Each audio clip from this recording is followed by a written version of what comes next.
ಎಲ್ರಿಗೂ ನಮಸ್ಕಾರ. Heart beat Kannada YouTube channel ನಿಮ್ಮನ್ನು ಸ್ವಾಗತ ಬಯಸುತ್ತೆ. ಇವತ್ತು ನಾನು ನಿಮಗೆ ಒಬ್ಬ ಗೆಸ್ಟ್ನ ಕರ್ಕೊಂಬಂದಿದ್ದೀನಿ. ಗೆಸ್ಟ್ ಯಾರು ಅಂತ ನೀವು ನೋಡಬೇಕು ಮತ್ತು ವಿಡಿಯೋ ಕೊನೆಯವರೆಗೂ ನೋಡಿ.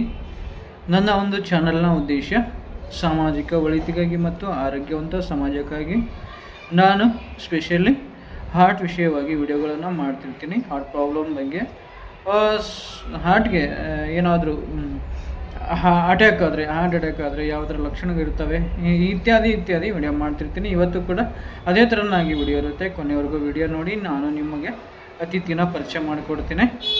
ಸೊ ಹಾರ್ಟಲ್ಲಿ ಕೊಲೆಸ್ಟ್ರಾಲ್ ನಾವು ಯಾವ ರೀತಿ ತುಂಬಿಕೊಂಡಿರುತ್ತೆ, ಏನಕ್ಕಾಗಿ ತುಂಬಿಕೊಂಡಿರುತ್ತೆ ಅನ್ನೋದನ್ನು ನಾನು ಇವತ್ತು ಆ ಅತಿಥಿನ ಕರ್ಕೊಂಡು ನಿಮ್ಮ ಜೊತೆಗೆ ವಿವರಿಸ್ತೇನೆ. ನಾವು ದಿನನಿತ್ಯ ಸೇವಿಸುವ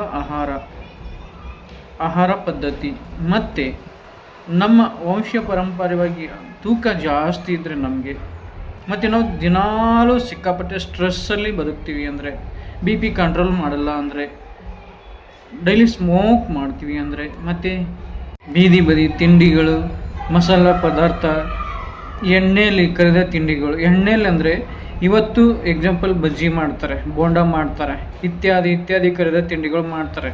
ತಿರ್ಗಾ ಅದೇ ಆಯಿಲು, ಅದೇ ಎಣ್ಣೆ ನಾಳೆಗೆ ಯೂಸ್ ಮಾಡ್ತಾರೆ, ಸುಟ್ಟಿರೋ ಎಣ್ಣೆ. ಅಂತಹ ಆಯಿಲಲ್ಲಿ, ಎಣ್ಣೆಯಲ್ಲಿ ಕರಿದ ತಿಂಡಿಗಳು ತಿಂತಿದ್ರೆ ದೇಹದಲ್ಲಿ ಕೊಲೆಸ್ಟ್ರಾಲ್ ಅಂಶ ತುಂಬಾ ಉತ್ಪತ್ತಿಯಾಗುತ್ತೆ. ಕೊಲೆಸ್ಟ್ರಾಲಲ್ಲಿ 2 ವಿಧ ಅಂತಾರೆ, ಒಂದು ಒಳ್ಳೆಯದು, ಒಂದು ಕೆಟ್ಟದ್ದು.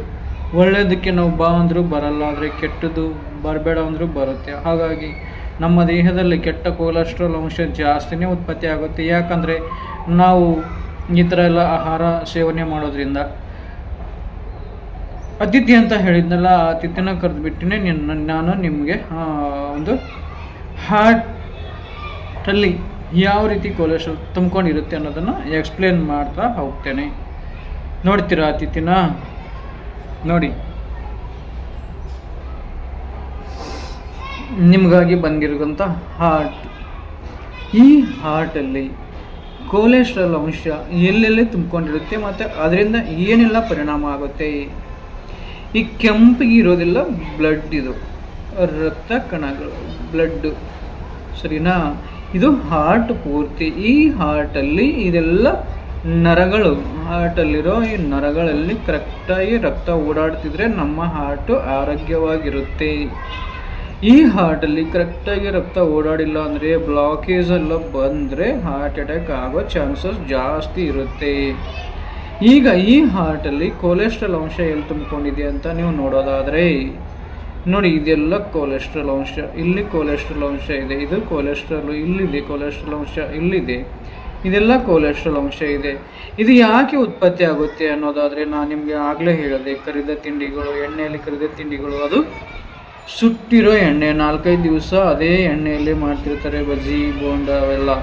ಅಂಥ ಎಣ್ಣೆಯಲ್ಲಿ ಕರಿದ ತಿಂಡಿಗಳು ತಿನ್ನೋದ್ರಿಂದ, ಮತ್ತು ಮಸಾಲ ಪದಾರ್ಥ ಜಾಸ್ತಿ ತಿನ್ನೋದ್ರಿಂದ, ಸ್ಮೋಕ್ ಮಾಡೋದ್ರಿಂದ, ಸ್ಟ್ರೆಸ್ ತಗೊಳ್ಳೋದ್ರಿಂದ, ತುಂಬ ತೂಕ ಜಾಸ್ತಿ ಇರೋದ್ರಿಂದ, ತುಂಬ ಶುಗರ್ ಇರೋದ್ರಿಂದ, ಹೈ ಬಿ ಪಿ ಇರೋದ್ರಿಂದ, ವಂಶ ಪರಂಪರೆಯಾಗಿ ಹಾರ್ಟ್ ಪ್ರಾಬ್ಲಮ್ ಇರೋದ್ರಿಂದ ಏನೂ ಮಾಡಲ್ಲ, ನಾನು ಫಿಟ್ ಆ್ಯಂಡ್ ಫೈನ್ ಇದ್ದೀನಿ ಅಂದರೂ ಕೂಡ ಈ ಥರನಾಗಿ ಕೊಲೆಸ್ಟ್ರಾಲ್ ಅಂಶ ತುಂಬಿಕೊಂಡು ರಕ್ತ ಓಡಾಡೋಕ್ಕೆ ದಾರಿ ಮಾಡಿಕೊಡಲ್ಲ. ಈ ಥರ ಕೊಲೆಸ್ಟ್ರಾಲ್ ಅಂಶ ತುಂಬ ಎಲ್ಲ ಅಲ್ಲಿ ಆಗಿದ್ದರೆ ಹಾರ್ಟ್ ನರಗಳಲ್ಲಿ ಬ್ಲಾಕೇಜ್ ಬಂದುಬಿಡುತ್ತೆ. ಇದಕ್ಕೇನೆ ಪೇಷಂಟು ಎದೇನೋ ಅಂತಿರ್ತಾರೆ, ಹೋಗಿಬಿಟ್ಟು ಡಾಕ್ಟ್ರ್ ಹತ್ರ ಹೋಗಿ ECG ಮಾಡ್ಕೊಂಡಿದ್ರೆ ಈ ಥರ ಎಲ್ಲ ಬ್ಲಾಕೇಜ್ ಇದ್ದರೆ ಹಾರ್ಟ್ ಅಟ್ಯಾಕ್ ಅಂತ ರಿಪೋರ್ಟ್ ಬರುತ್ತೆ. ಆವಾಗ ಡಾಕ್ಟರ್ಸ್ ಏನು ಮಾಡ್ತಾರೆ, ನಿನಗೆ ಅಡ್ಮಿಟ್ ಮಾಡಬೇಕು, ಆಂಜಿಯೋಗ್ರಾಮ್ ಮಾಡಬೇಕು ಅಂತಾರೆ. ಡಾಕ್ಟ್ರ್ ಅಡ್ಮಿಟ್ ಮಾಡಿಬಿಟ್ಟು ಇಲ್ಲೆಲ್ಲ ಬ್ಲಾಕೇಜ್ ಇದೆಯಲ್ಲ, ಇದನ್ನು ಆಂಜಿಯೋಗ್ರಾಮ್ ಮೂಲಕ ತೆಗೆಯಲು ಪ್ರಯತ್ನಿಸ್ತಾರೆ. ಅಂದರೆ ಈ ಥರ ಇಲ್ಲಿಂದ ಕೈ ಇದೆಯತ್ತಲ್ಲ, ಇಲ್ಲಿಂದ ಸೂಜಿ ಹಾಕ್ತಾರೆ, ಸೀದಾ ಅದು ಹಾರ್ಟಿಗೆ ತಗೋತಾರೆ. ಇಲ್ಲಿಂದ ಕೈಗೆ ಸೂಜಿ ಹಾಕ್ತಾರೆ, ಇಲ್ಲಿಂದ ಹಾಕಿಬಿಟ್ಟು ಹಾರ್ಟಿಗೆ ತಗೊತಾರೆ ಸೂಜಿ. ತಗೊಂಡ್ಬಿಟ್ಟು ಇಲ್ಲಿ ಹಾರ್ಟ್ ಇರುತ್ತಲ್ಲ, ಈ ಹಾರ್ಟು ಇಲ್ಲೆಲ್ಲ ಎಲ್ಲೆಲ್ಲಿ ಕೊಲೆಸ್ಟ್ರಾಲ್ ಇದೆಯೋ ಅದನ್ನು ಕ್ಲೀನ್ ಈ ಥರ ಟಚ್ ಮಾಡ್ತಿರ್ತಾರೆ ಡಾಕ್ಟರ್ಸ್. ಇದೆಲ್ಲ ಅದು ಆಪ್ರೇಷನ್ ಇಲ್ಲದೇ ಇಲ್ಲಿ ಕೈಯಿಂದ ಇಲ್ಲಿಂದ ತಗೊಂಡ್ಬಿಟ್ಟು ಈ ಥರ ಎಲ್ಲ ಸೂಜಿ ಹಾಕ್ತಾರೆ, ಇಲ್ಲಿ ಹಾರ್ಟಿಗೆ ತಗೊತಾರೆ. ತಗೊಂಡ್ಬಿಟ್ಟು ಇದನ್ನೆಲ್ಲ ಕ್ಲೀನ್ ಮಾಡೋಕ್ಕೆ ಟ್ರೈ ಮಾಡ್ತಾರೆ ಡಾಕ್ಟ್ರು. ಇದು ಒಂದು ವೇಳೆ ಸ್ವಲ್ಪ ಇದ್ದರೆ ಕ್ಲಿಯರ್ ಆದರೆ ಬ್ಲಡ್ ಸರ್ಕ್ಯುಲೇಷನ್ ಈಸಿ ಆಗುತ್ತೆ, ಇದೆಲ್ಲ ಹೋಗಿಬಿಡುತ್ತೆ ಕೊಲೆಸ್ಟ್ರಾಲ್ ಅಂಶ. ಒಂದು ವೇಳೆ ಡಾಕ್ಟ್ರು ಎಷ್ಟು ಪ್ರಯತ್ನ ಪಟ್ಟರು ಅಂಜಿಯೋಗ್ರಾಮಲ್ಲಿ ಇದು ಕ್ಲಿಯರ್ ಆಗಿಲ್ಲ ಅಂದರೆ ಸ್ಟಂಟ್ ಹಾಕ್ತಾರೆ. ಸ್ಟಂಟ್ ಅಂದರೆ ಇಲ್ಲಿ ದಾರಿ ಮಾಡಿಕೊಡ್ತಾರೆ. ಇದು ಗಟ್ಟಿಯಾಗಿರುತ್ತೆ ಕೊಲೆಸ್ಟ್ರಾಲ್ ಅಂಶ. ಇದಕ್ಕೆ ಇಲ್ಲಿ ಒಂದು ನಳಿಕೆ ಥರ ಅಳವಡಿಸ್ಬಿಟ್ಟು ರಕ್ತ ಓಡಾಡೋಕ್ಕೆ ದಾರಿ ಮಾಡಿಕೊಡ್ತಾರೆ.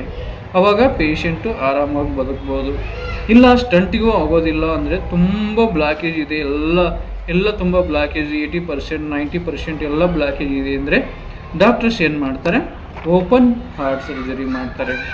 CABG ಅಂತ ಬರುತ್ತೆ, ಅದು ಓಪನ್ ಮಾಡಿಬಿಟ್ಟು ಬೈಪಾಸ್ ಸರ್ಜರಿ ಮಾಡ್ತಾರೆ. ಎಲ್ಲೆಲ್ಲಿ ಕೊಲೆಸ್ಟ್ರಾಲ್ ಅಂಶ ಇದೆ ಅದೆಲ್ಲ ಕ್ಲಿಯರ್ ಮಾಡಿಬಿಟ್ಟು ಮತ್ತೆ ಕ್ಲೋಸ್ ಮಾಡಿಬಿಡ್ತಾರೆ. ಸೊ ನಾವು ಇದೆಲ್ಲ ಆಗಬಾರ್ದು ಅಂದರೆ ಇವತ್ತಿನ ದೈನಂದಿನ ಒಂದು ಜೀವನದಲ್ಲಿ ಆಹಾರ ಪದ್ಧತಿ ಸಮತೋಲನದಲ್ಲಿ ಸೇವಿಸಬೇಕು. ಸ್ಮೋಕ್ ಮಾಡೋದನ್ನು ಬಿಡಬೇಕು, ತುಂಬ ಸ್ಟ್ರೆಸ್ ತಗೊಳ್ಳೋದನ್ನು ಬಿಡಬೇಕು. ಸ್ಮೋಕ್ ಅಷ್ಟೇ ಅಲ್ಲ, ಡ್ರಿಂಕ್ಸ್ ಕೂಡ ಬಿಡಬೇಕಾಗುತ್ತೆ. ಅದ್ರ ಜೊತೆಗೆ ವೇಟ್ ಜಾಸ್ತಿ ಇದ್ದರೆ, ತೂಕ ಜಾಸ್ತಿ ಇದ್ದರೆ ಕಡಿಮೆ ಮಾಡ್ಕೋಬೇಕಾಗುತ್ತೆ. ವಂಶ ಪರಂಪರವಾಗಿ ನಮಗೆ ನಮ್ಮ ಹಿರಿಯರಿಗೆ ಹಾರ್ಟ್ ಪ್ರಾಬ್ಲಮ್ ಇದ್ದರೆ ನಾವು ಮುನ್ನೆಚ್ಚರಿಕೆಯಾಗಿ ಹಾರ್ಟ್ ಚೆಕ್ ಮಾಡಿ ತಗೊಂಡೇ ಇರಬೇಕು, 6 ತಿಂಗಳಿಗೆ, ವರ್ಷಕ್ಕೆ ಎಲ್ಲ. ಅದ್ರ ಜೊತೆಗೆ ಶುಗರು ಜಾಸ್ತಿ ಇದ್ದರೆ ಕಂಟ್ರೋಲ್ಗೆ ತರಬೇಕು. BP ಹೈ ಇದ್ದರೆ ಅದನ್ನು ಕಂಟ್ರೋಲ್ಗೆ ತರಬೇಕಾಗುತ್ತೆ. ಥೈರಾಯ್ಡ್ ಜಾಸ್ತಿ ಇದ್ದರೆ ಅದನ್ನು ಕಂಟ್ರೋಲ್ಗೆ ತರಬೇಕಾಗುತ್ತೆ.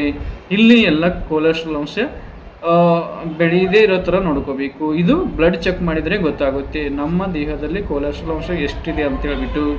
ಆವಾಗ ಡಾಕ್ಟರ್ಸ್ ಟ್ಯಾಬ್ಲೆಟ್ ಕೊಡ್ತಾರೆ. ಟ್ಯಾಬ್ಲೆಟ್ ಮೇಲೇ ಇದು ಕ್ಲಿಯರ್ ಆಗ್ಬೋದು.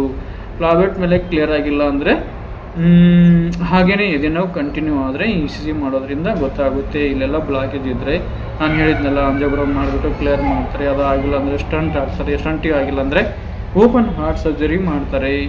ಈ ಮುದ್ದಾದ ನಮ್ಮಗಳ ಹಾರ್ಟ್ ಜೋಪಾನವಾಗಿ ಇಟ್ಕೋಬೇಕಂದ್ರೆ ನಾವು ತುಂಬ ಹುಷಾರಾಗಿ ಬದುಕಬೇಕು. ಈ ಒಂದು ಜನ್ರೇಷನ್ನಲ್ಲಿ ಆಹಾರ ಪದ್ಧತಿ ಆಗಲಿ, ಶುಗರ್ ಕಂಟ್ರೋಲ್ ಮಾಡೋದಾಗಲಿ, BP ಕಂಟ್ರೋಲ್ ಮಾಡೋದಾಗಲಿ, ತುಂಬ ತೂಕ ಜಾಸ್ತಿ ಇದ್ದರೆ ತೂಕ ಕಡಿಮೆ ಮಾಡ್ಕೋದಾಗಲಿ, ಜಾಬ್ ಸ್ಟ್ರೆಸ್ ಇರಲಿ, ಫ್ಯಾಮಿಲಿ ಸ್ಟ್ರೆಸ್ ಇರಲಿ, ಲವ್ ಸ್ಟ್ರೆಸ್ ಇರಲಿ, ಸಮಾಜದಲ್ಲಿ ಎಂಥದ್ದೇ ಸ್ಟ್ರೆಸ್ ಇರಲಿ ಕಡಿಮೆ ಮಾಡಿಕೊಂಡು ಆರೋಗ್ಯವಂತರಾಗಿ ಬಾಳಬೇಕಾಗುತ್ತೆ. ಯಾಕಂದರೆ ಈ ಜನ್ರೇಷನಲ್ಲಿ ಸಿಕ್ಕಾಪಟ್ಟೆ ಹಾರ್ಟ್ ಅಟ್ಯಾಕ್ ಆಗ್ತಿದ್ದಾವೆ. ನಾವು ಸೇವಿಸೋ ಆಹಾರ ಪದ್ಧತಿನೇ ಅದಕ್ಕೆ ಇಂಬು ಕೊಡುತ್ತೆ, ಸಾಕ್ಷಿ ಕೊಡುತ್ತೆ. ಹೌದು ತಾನೇ? ನನ್ನ ವಿಡಿಯೋ ನಿಮಗೆ ಉಪಯೋಗಕ್ಕೆ ಬಂದಿದೆ ಅಂತ ಅಂದ್ಕೊಂಡಿದ್ದೀನಿ. ಯಾರೆಲ್ಲ ಇದೇ ಮೊದಲ ಬಾರಿಗೆ ನೋಡ್ತಿದ್ದೀರಿ ದಯವಿಟ್ಟು ಸಬ್ಸ್ಕ್ರೈಬ್ ಮಾಡಿಕೊಳ್ಳಿ ನನ್ನ ಒಂದು ಚಾನಲ್ಲು. ನಿಮ್ಗೇನು ಅನಿಸುತ್ತೋ ಈ ಒಂದು ವಿಡಿಯೋ ಬಗ್ಗೆ ಕಮೆಂಟ್ ಬಾಕ್ಸಲ್ಲಿ ಮೆಸೇಜ್ ಬರೆದ್ಬಿಟ್ಟು ಹೇಳಿ. ಇದು ನಿಮ್ಮ ಪುಟ್ಟ ಹಾರ್ಟ್ ಅಂತಲೇ ತಿಳ್ಕೊಳ್ಳಿ, ಜೋಪಾನವಾಗಿ ಇಟ್ಕೊಳ್ಳಿ ಅಂತ ನಾನು ನಿಮ್ಮಲ್ಲಿ ಮನವಿ ಮಾಡ್ಕೊಳ್ತೀನಿ. ಏನೇ ಇರಲಿ, ಎಲ್ಲರೂ ಚೆನ್ನಾಗಿದ್ದೀರಾ ಅಂದ್ಕೊಂಡಿದ್ದೀನಿ. ಎಲ್ಲರೂ ಚೆನ್ನಾಗಿರಿ, ಆರೋಗ್ಯ ಕಡೆ ಗಮನ ಕೊಡಿ. ಮತ್ತೆ ಮುಂದಿನ ವಿಡಿಯೋದಲ್ಲಿ ಸಿಗ್ತೀನಿ. ಎಲ್ರಿಗೂ ಅಲ್ಲಿವರೆಗೂ ನಮಸ್ಕಾರ.